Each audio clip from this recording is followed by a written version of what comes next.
بسم الله الرحمن الرحیم. السلام علیکم دوستانو، خو سره جوړ اوسئ. دوستانو نن مقتل تاسو ته ویډیو جوړ کوم. دغه ویډیو د مکتبونو د بیا شروع کېدو په اړه کې ده. دوستانو که څنګه تاسو معلوم شوی ده د تیرو 2 هفتو راهیسې ځینې مکتبونه شروع شوي دي. کېدای شي په ځینو ساحو کې مکتبونه شروع سي. ما غوښتل تاسو ته د دې په اړه کې دا ویډیو جوړ کوم چې ځینې معلومات چې غوښتل مې تاسو سره شریک کړم. البته د مها په ښار کې دي چې څه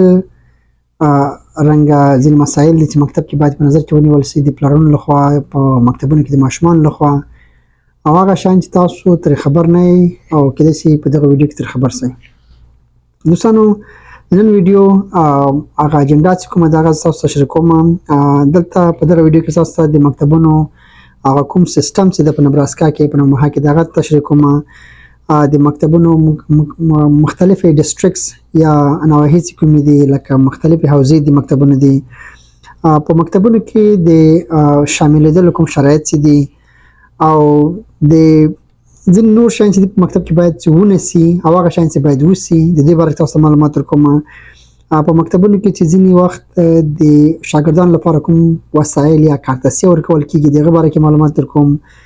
او د مکتبونو ته د تګ او د راتګ وختونه چې کوم دي او هغه وختونه چې تاسو باید خپل ماشومان مکتب کې ډراپ کړئ او بیرته یې راوړئ د هغې باره کې معلومات درکوو. په مکتبونو کې ماشومان کوم شیان باید وخوري، کوم شیان ته متوجه چې ویې نه خوري، دغه مسایل ډېر مهم دي. او بله مهمه خبره دغه ده چې د والدینو یا د کورنیو د معلمانو سره څومره ارتباط ساتل ډېر ضروري دي، ځکه چې نږدې ارتباط سره ولرئ ترڅو تاسو د خپل ماشوم باره کې د هغو نه معلومات ترلاسه کړئ. لکه دوی چې هر وخت تاسو سره د ټیچر کنفرانس یا د استادانو د والدینو ترمنځ کوم کنفرانس کېږي په هغې کې اشتراک وکړئ. دې باره کې لږ معلومات درکوو چې دا کله کېږي او په کوم وخت کې اجرا کېږي. او بل د ځینو ماشومانو سره چې تاوتریخوالی کېږي، فرض مثال جنسي تاوتریخوالی ده یا نور آزار او اذیت د ورسره کېږي، د هغې باره کې به تاسو تر خبر کړو. لکه دغه هغه مسایل دي چې موږ غواړو تاسو ته په دغه ویډیو کې تشریح کړو. نو اول راځم د دې موضوع مهم شی چې کوم ده هغه د مکاتب دي. په مها کې فعلا چې اوس کوم ډسټرکټس ورته یا کوم سیسټم چې ده دلته په مها کې 3 یا 4 ډسټرکټس دي چې دا موږ او تاسو کې اوسېږو په دې لویه ساحه کې. یو چې دا د اوماها پبلک سکول ده چې هغه ډېره غټه ساحه لري چې OPS هم ورته ویلی کېږي. بل دا د الکون ده، الکون چې ده لږ د 144 سړک نه ایخوا ته په اوماها کې چې کوم ده اکثره مکتبونه چې ایخوا ته دي د الکون ساحه ورته ویلی کېږي. بیننګټن ده، بیننګټن ساحه جدا ده. د میلرډ مکتبونه دي، د ویسټ ساید مکتبونه دي او دغسې نور. دا هغه د مکتبو چې کوم ډسټرکټس دي یا کوم ساحې دي. دویم د مکتبونو سیسټم دا شی ده دلته لکه د افغانستان غوندې مکتبونه د اول ټولګي نه شروع کېږي تر 12 ټولګي پورې مکتبونه دي. د اول نه تر 5 صنف پورې ابتدایي مکتبونه دي. د 6 نه تر 8 پورې بیا د میډل سکول ورته ویل کېږي یا د 9 نه وروسته دي. او بل د 8 نه وروسته تر 12 پورې بیا لیسې مکتبونه دي. د دغو دریو مکتبونو وختونه فرق کوي. اکثره وخت الیمنټري سکول یا ابتدایي مکتبونه چې کوم دي هغه وختي شروع کېږي نه، هغه تقریبا 8 بجې او 50 منټه باندې شروع کېږي تر مازدیګر 4 بجو پورې. یعنې تاسو کولی شئ خپل ماشومان په 8:15 باندې په مکتب کې ډراپ اپ کړئ، کوزې کړئ او بیرته چې راخلی باید په 4 بجې یا 5 باندې 4 بجې ورسئ خپل مکتبونه ماشومان را پکپ کړئ. دا د اوماها د مکتب یا د OPS د مکتب سکیجول ده. او په دې مکتبونو کې چې تاسو ماشومان ورلئ دوی ته د سهار لخوا نه د سهار چای هم ورکولی کېږي او د غرمې ډوډۍ هم ورکوي. نو ځکه ماشومانو ته اضافه وخت ورکړی چې دوی په مکتب کې زیات وخت تېر کړي د سهار نه تر مازدیګره پورې. اکثره وخت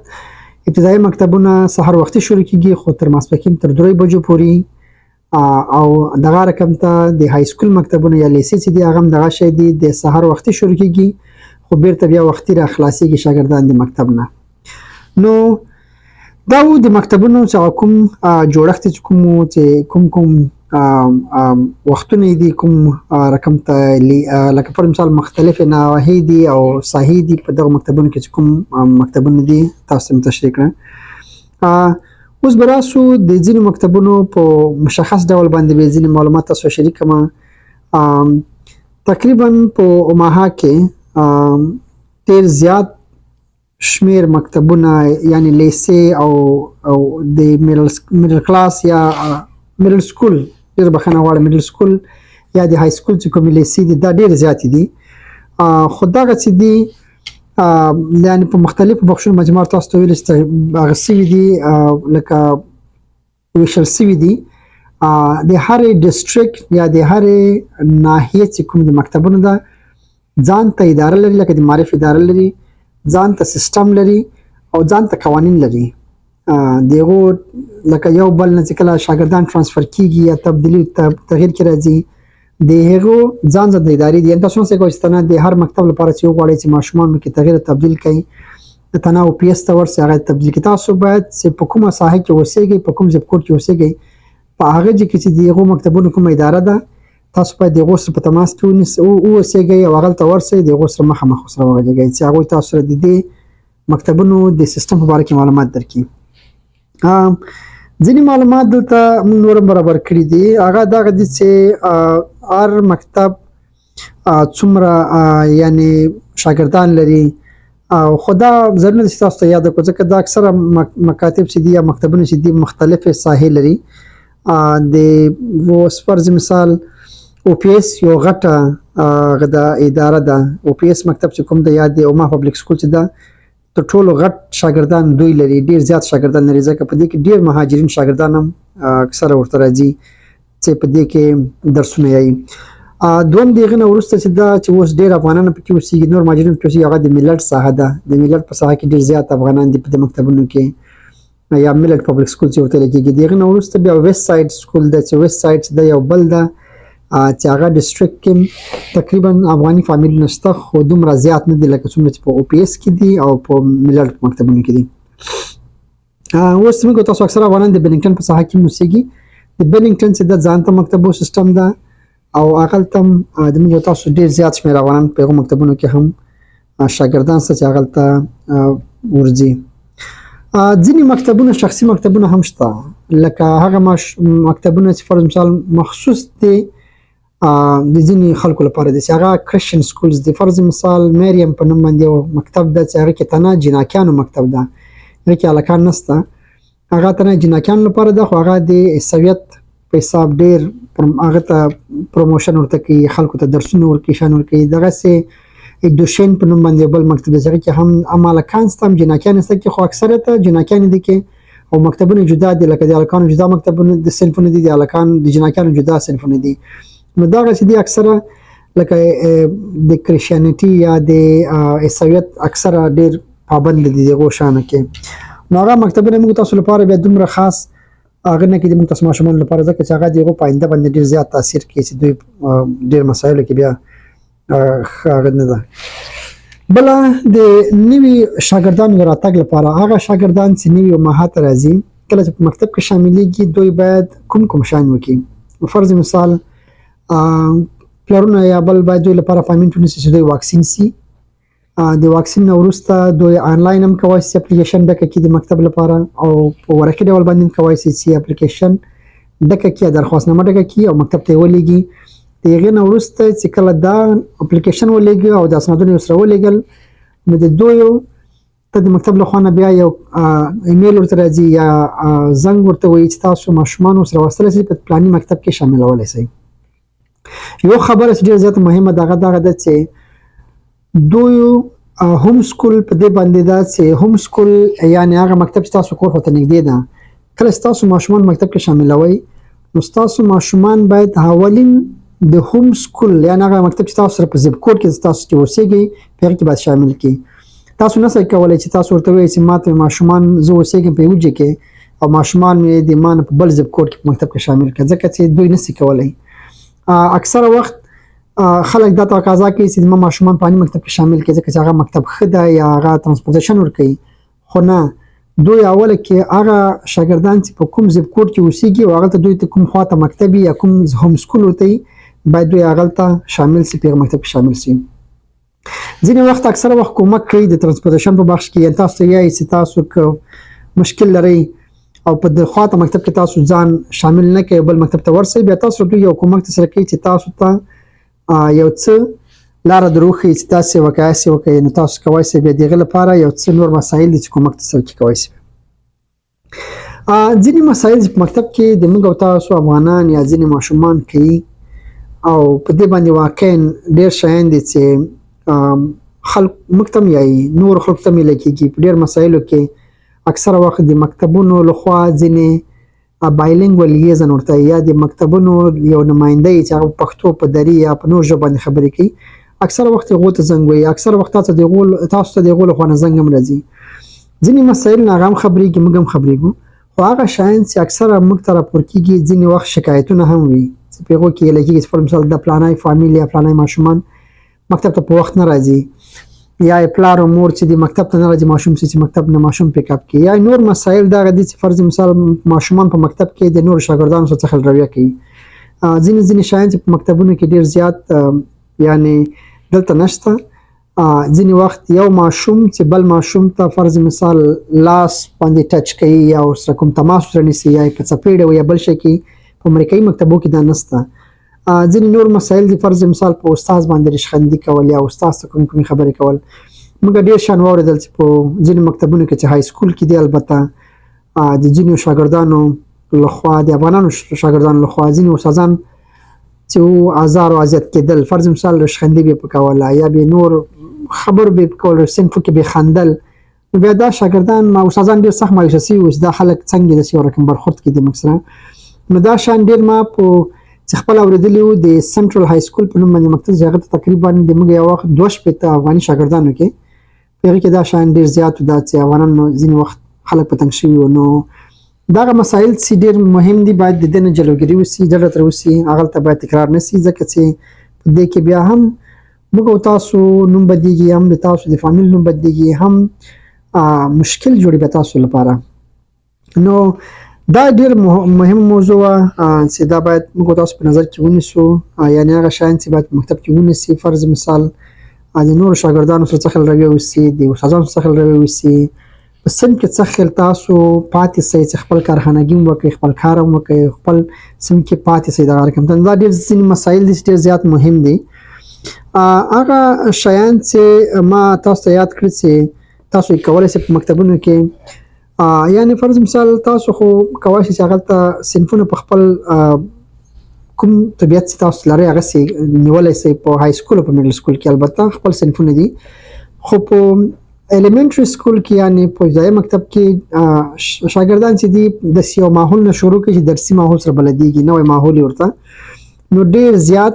شاین چې دي ډیر مهم دي فرض مثال یو هغه چې د ډیر زیات مهم دغه د پلرونو د استادانو سره د ارتباط خبره ده چې باید پلار یا مور د شاګرد همیشه د استاد نه پوښتنه وکړي ما د اولاد مکتب ته راځي څنګه د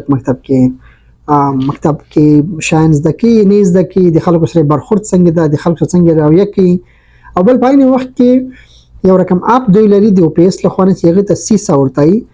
سیسا یو اپ ده چې د سیمه تاسو ته پاینده کې دغه باره کې ویډیو جوړ کوم تاسو کوی شئ د خپل استاد سره مستقیم د تاسو شاګرد باره کې د زوی په اولاد باره کې تاسو سره وغږیږئ چې دا یعنی څنګه دا او څنګه نه دا په ډېر مسایلو کې تاسو پوښتنه کولی شئ مخامخ د استاد نه پوښتنه کولی شئ نو دا یو اپ د تاسو لپاره دا هغه درکې موقع درکې تاسو څنګه د خپل استاد سره د معلم سره د شاګرد څخه کوم استاد دغه څنګه خبرې وکړي مخامخ سره وغږیږئ نور ځینې وخت ځینې نور مسایل هم راځي فرض مثال زه له دې خبرې کوم چې ځینې شاګردان چې لکه د افغانستان په شکل باندې دغه لکه رقم باندې ځینې شاګردان پټیږي حتی 13 ورځې ماته چا څنګه وایي چې یو افغان فامیل ده د هغه لور ده البته نوم یې نه اخلو موږ د فامیل نه خو دا موږ سره محرم معلومات دي خو ویلې هغه فامیل چې کوم ده ماشومان چې کوم دي د مکتب نه پټیږي ځان تر پټوي لکه د افغانستان ته یا باندې چیرته ناست یا په کور کې چې د کوټه کې پټه سوي خو مکتب نه ویل ځان را مکتب نه ځان باسي ځان غایبوي د مکتب نه نو دغه مسایلو کې لږ تاسو د خپل اولادونو سره پوښتنه ترې وکړئ چې ولې مکتب خو نه ورکوي اوس فرض مثال ځینې وخت داسې مسایل راځي چې کیدای شي یو شاګرد چې نوی د ماحول ته راغلی ده د نوي ملک ته راغلی ده کیدای شي ډېر زیات شیان ویني خو په خپله دغه ژبه کې به دوی نسي بیانولی یا نسي ویلی چې څنګه د خپل استادانو ته یا خپل پلار مور ته وي تاسو کوشش وکړئ د پلار او مور پایس باندې د خپل اولاد نه پوښتنه وکړئ چې دوی باید یعنی کوم شان چې دوی باید تاسو سره شریک کی تاسو پوښتنه ترنه وکړئ چې تاسو سره دوی خپل راز شریک کی کله چې موټر کې را پک اپ کوي تاسو پوښتنه ترنه وکړئ چې نن د ورځ څنګه وځو یا لوري مکتب کې څنګه ورځ و د چا سره وغږېدل چې دی وخوړه چې دی ونه خوړه المز دی وک و دی نه ډیر زیات مسایل تاسو سره کوي چې د خپل اولاد سره په ډیر سیستم باندې سره وغږیږي بل د غول لپاره د څه ماحول جوړ کړي چې دغه مکتب خوښ سي او بل د مکتب نظر تور نشي نو دا ډیر یو مهمه خبره ده او بل خبره ده په مکتبونو کې د غذا لپاره د کې به تاسو ډیر زیات متوجه ځکه ځینې وخت البته شاګردان په مکتبو کې هر رقم شاین خوري فرض مثلا غوښه هم خوري نور لکه پیزا کې رقم شاین دوی ګډي کلواري راوړي ورته چې هغه ته پپرونی ورته یا پیپرونی ورته نو هغه شاین چې دوی خوري نو په هغه کې اکثره وخت چې شاین څه هغه حلال نه دي تاسو باید خپل اولادونو ته وایئ چې کوم شاین نو خوري کوم نه خوري زه خپل کله چې ما اولادونه مکتب ته ځي زه ورسره غږیږم پوښتنه ترې کوم چې نن د چی وخوړه یا چی خوري په مکتب کې اکثره وخت هغه ته د معلومات تاسو ورکړئ چې کوم شی نه خوري اکثره وخت مکتب کې تاسو کله لاړ شئ چې کله په غذا تقسیمیږي د غوښې په جیب باندې همیشه دوی هلته د خوږ عکس اچولې نو تاسو خپل اولادونو ته د خوږ عکس ورښودلی شئ چې دا عکس دی ولده او په کومه غذا باندې د عکس لګېدلی تاسو دا غذا ما خورئ یا مې راخلئ نو په دې شان کې ډېر زیات تاسو محتاط اوسئ دې کې ډېر زیات توجه وکړئ بله موضوع د ټیچر کنفرانس ته چې ټیچر کنفرانس یو ډېره مهمه خبره ده هر 3 میاشتو کې یو وری د شاګردانو د استاد ترمنځ یو مخامخ کنفرانس کېږي په دغه کنفرانسونو کې اکثره استادان چې د تیرې 3 میاشتو 2 میاشتو ټول راپور راخلي او د پلار او د مور سره د شاګرد شریکي او د هغه چې کوم پیشرفت یا پرمختګ کړی دغه اوسه شریکي نو دې کې تاسو همیشه ورسې پوښتنه وکړئ چې دا شاګرد چې کوم دا څنګه دا څنګه نه دا ځکه ځینې وخت د مکتبونو دا اورم چې هیڅ افغاني پلرونه چې د میټینګو ته نه ورځي ول دا په در نه خوړه کېږي صحیح د موږ تاسو په افغانستان کې نه درلودل دلته ستدي ته باید ورسې ځکه دا ډیر زیات مهمه خبره ده په دې کې تاسو ته ډیر زیات معلومات درکوي او تاسو کولی شئ د استاد سره ښه ارتباط وساتئ چې تاسو زوی دا یا اولاد هم د لور هم ده چې هغې ته صحیح هغه د تعلیم زمینه برابره سي ځینې نور مسایل دي په مکتبونو کې لکه فرض مثال په دې باره کې موږ ځان ته ویډیو جوړو چې هغه ته لکه یو ځینې مسایل دي فرض مثال لکه ځینې شاګردان د چا له خوا نه ازار کېږي یا فرض مثال یو څوک ورسره بده رویه کوي په دې اساس باندې یا مسلمانان دي یا کالي د هغو نه بدل دي یا ژبه ترې بدله ده ځینې وخت د دوی نه شاګردانو نه یو څه اذیت کېږي او هغو ته یو مشکل جوړوي یو مشکل چې ما په خپل وختونو کې لیدلی په مکتبونو کې هغه دغه و چې د موږ د افغانانو یو ماشوم و دی به چې کله وخت مکتب ته ته نو ده به همیشه پینک کالي اغوستل پینک داسې یو کالي دی چې اکثره لکه جناکې اغوندي نو ده دغه خپل پینک کالي به چې کله اغوستل دی داسې سوی د خلکو لپاره د ریشخندي یا د ازار او اذیت یو خپله یو وسیله غوندې ګرځېدلی و چې خلکو ته یې په زوره دا چانس برابر کړی و چې خلک په ده باندې ریشخندي وکړي نو داسې یو مسله چې ده لکه په دا رقم شان کې تاسو خپل اولادونو ته خو کالي صحیح ورته اغوندئ بلکې تاسو ته چیرته اولادونه تاسو ته چې ما سره پلان دي سره رویه وکړله تاسو پوښتنه ترې وکړئ بیرته هغه خبره د خپل استاد سره بیرته تعقیب وکړئ که تاسو هم د شاګرد نه پوښتنه ونه کوئ او شاګرد راسي بیرته کور دغسې ارامه څملي دا په لانګ ټرم کې یا په آینده کې دغه ته ډېر زیات رواني تکلیف ورته پیدا کېږي ځکه چې هغه یو شی د تاسو نه پټوي تاسو یې نشئ شریکولی او خپل هم نه پوهېږي څنګه حل کړي لکه استادانو ته نسي ویلی بله موضوع په مکتبونو کې د جنسي مسایل دي چې د دې باره کې موږ یو خاصه ویډیو جوړو تاسو لپاره یعنې مکتبونو کې ځینې وخت ډېر مسایل راځي چې هغې باره کې تاسو باید تر خبر سئ اکثره وخت هغه شاګردان چې لویږي فرض مثال د 5م 6م 9م صنف ته رسېږي یا 8م صنف ته رسېږي هغلته بیا ډېرې داسې خبرې راځي چې هغه د انسان په جنس پورې د انسان په هغه لایف چې د لویېدلو یا د بلوغ وختونه دي په هغې کې مسایل دي په هغې کې بحث کېږي خبرې پکې کېږي نو تاسو باید خپل اولادونه پوښتنه وکړئ د هغو سره کښېنئ د هغو ته یو څه رهنمایي ورته وکړئ ما مخکې مې یادولې وکړه ازار او اذیت یا بولینګ ډېر غټ خبره ده بولینګ په دې معنی چې کله یو شاګرد باندې نور شاګردان چې دي هغه یې ځوروي هغه ته مشکل جوړي په مکتب کې یا یې ځوروي یا ورته رقم خبرې ورته کوي نو بیا دغه ماشومان چې خپل کور کې د خپل پلار په کیسه کې نسی پوښتنه ترې ونه کړي او خپل هم نسی کوي چاته ریپورټ ورکړي ځکه په ژبه نه پوهېږي نو دا دوی ته په آینده کې ډېر زیات مشکلات پیدا کوي نو په دې باره کې تاسو کوشش وکړئ چې خپل اولادونو سره کښېنئ او د هغو نه پوښتنه وکړئ تر څو دوی د تاسو ډېر مسایل شریک کړي د دې ځینې مسایلو باره کې ما ځکه ډېرې داسې ساده خبرې وکړې ځکه چې دا ویډیو موږ جوړوو د هغو خلکو لپاره جوړوو چې اکثره په دې مسایلو باندې یا ورته نوي دي یا نه پوهېږي په نو ما غوښتل چې دا ویډیو ډېر په ساده الفاظ باندې جوړه کړم او تاسو ته معلومات شریک کړم چې دې ویډیو تاسو ګټه ترې واخلئ پرې استفاده وکړئ او بل زموږ د راتلونکي ویډیوګانې چې دي هغه موږ مشخصا د یو ټاپک باره کې جوړو فرض مثال د آزار او اذیت باره کې په مکتبو کې د سیکس ایجوکیشن چې ماشومان ته په کوم شیانو باره کې درس ورکول کېږي د دې باره کې موږ تاسو ته مشخص ویډیوګانې جوړو تر څو تاسو خپل اولادونو سره هم د تاسو اولادونو په مکتبونو کې کامیاب اوسئ درسونه زده کړئ هم تاسو د خپل اولادونو خبر شئ چې دوی څه په مکتبو کې زده کوي کوم شی ویني چې تاسو ته اسانه سي او دوی ته اسانه سي تر څو د ژوند په مسایلو کې دوی پرمختګ وکړي خدای دې وکړي چې دا ویډیو تاسو تر اخره پورې وګورئ او معلومات ترلاسه کړئ نو ښه وخت تاسو ته غواړم ډېر مننه